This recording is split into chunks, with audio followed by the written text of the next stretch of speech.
Some universities are working to cut their carbon emissions as a way to fight climate change. But we've learned that many of those same schools still have financial ties to the oil and gas industry. We're going to tell you about our own universities in a moment. But first, we are taking you to the country's richest public universities thanks to oil. Here's David Schechter on the dot.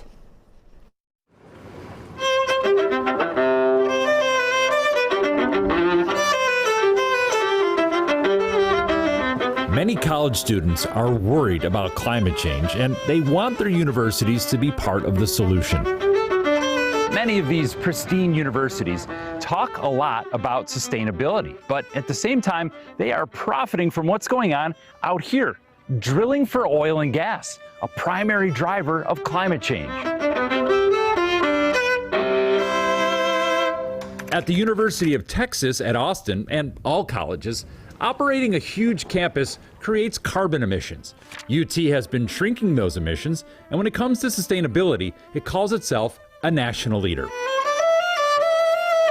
Ella Hammersley is a senior, she's a music student, and a climate activist.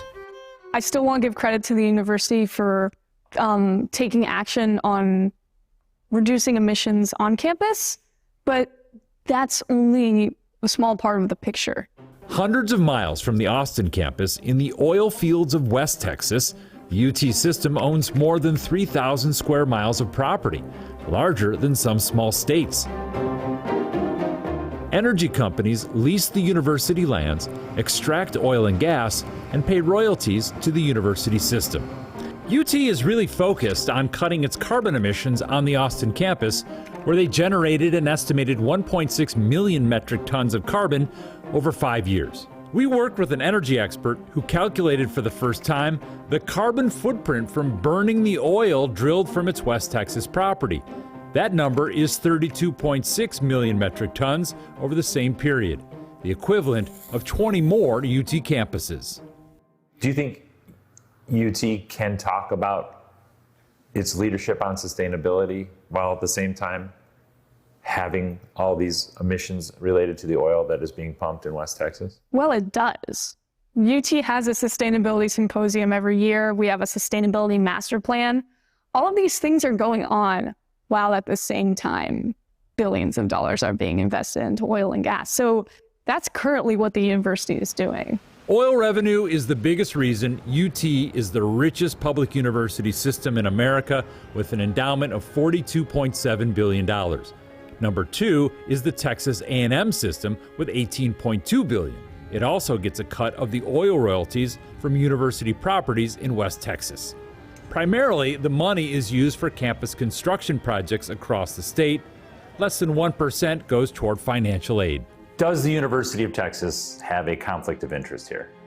They do, because they are profiting off of fossil fuels. Dr. Michael Mann is a climatologist at the University of Pennsylvania.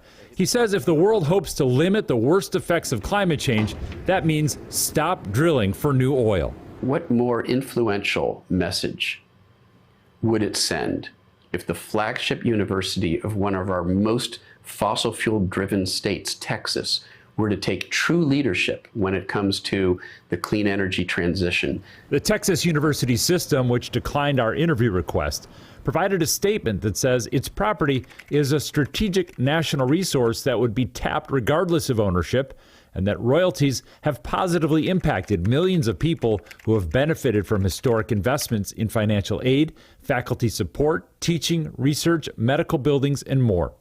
While new wells are being drilled all the time, the university does also lease land for wind and solar farms. Those projects account for less than 1% of its revenue. That little sliver has to become the full thing. It has to become 100%. And they need to move dramatically away from using that land to worsen the climate crisis, to using that land to make a profit in helping lead us down this path of clean energy. A university doesn't have to own its own oil fields to benefit from the fossil fuel industry. So I think that's actually a more sustainable way to build a stronger base. At Stanford, June Choi is a PhD student who came to study climate change. The school is called the Dorr School of Sustainability. It says its objective is to address the most critical challenges of the 21st century, which is the climate crisis. But then to go ahead and say that we're going to do this work by accepting funding and collaborating with fossil fuel industry partners is a total contradiction. Fossil fuels out the door! Big oil no more! In response, Choi and other students and faculty protested last year's ribbon-cutting celebration at Stanford's $1.7 billion climate school. We were kind of crashing the party, really, and there was just so much energy. So it created a lot of excitement. Stanford, between 2010 and 2020, accepted $56.6 million in donations from oil and gas companies. That's according to research by the progressive think tank Data for Progress. That puts Stanford in the top 10 of universities accepting fossil fuel donations. How does the taking of funds at Stanford help the oil companies? You're purchasing the name Stanford University, and that is worth a lot to a fossil fuel industry that's trying to purchase credibility. Hey, look, we're trying to solve the problem, and we're working with the greatest universities around to do so. What the protesters want is a university ban on those donations. Last year, Princeton became the first and only university to take that step.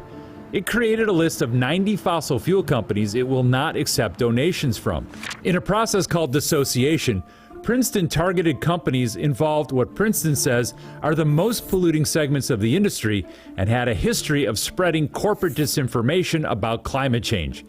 The biggest name on the list is Exxon, which says it had donated $12 million to Princeton. In a statement, Exxon writes, "Close collaboration between industry and academia is essential to finding practical solutions to climate change." What's great about what Princeton did is that it also has a process for reassociation with companies that can later show that they've met certain criteria.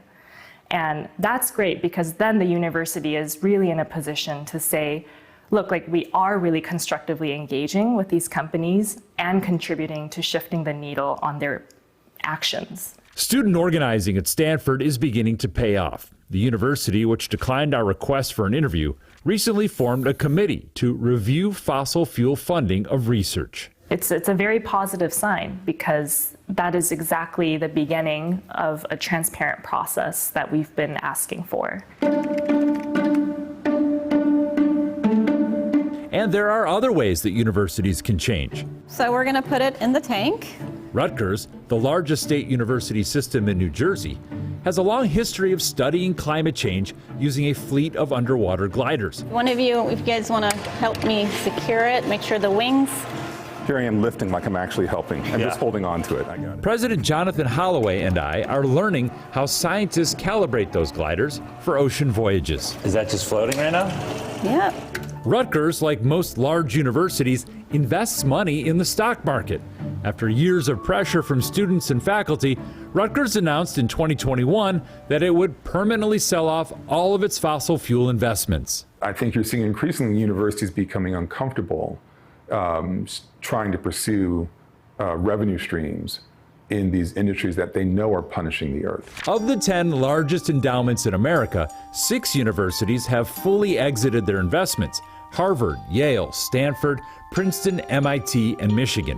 1 has partially exited, Penn, and 3 maintain their fossil fuel investments: Notre Dame, Texas, and Texas A&M. So it's a lot of work, right? Yeah. Why is it worth the effort that it takes to organize this whole university around this one initiative? It's a lot of work. The reason it's worth it, we only got one planet. And if we don't do this work for the future that we're not going to see, the one thing we know is the future will be worse. We know that. So if we know that, don't we have an obligation to do something about it? I think we do. So do students of today, like Ella and June, who will inherit the planet tomorrow. I'm David Schechter, on the dot. And here locally, the University of Minnesota told us that it plans to exit from fossil fuel investments in the next few years.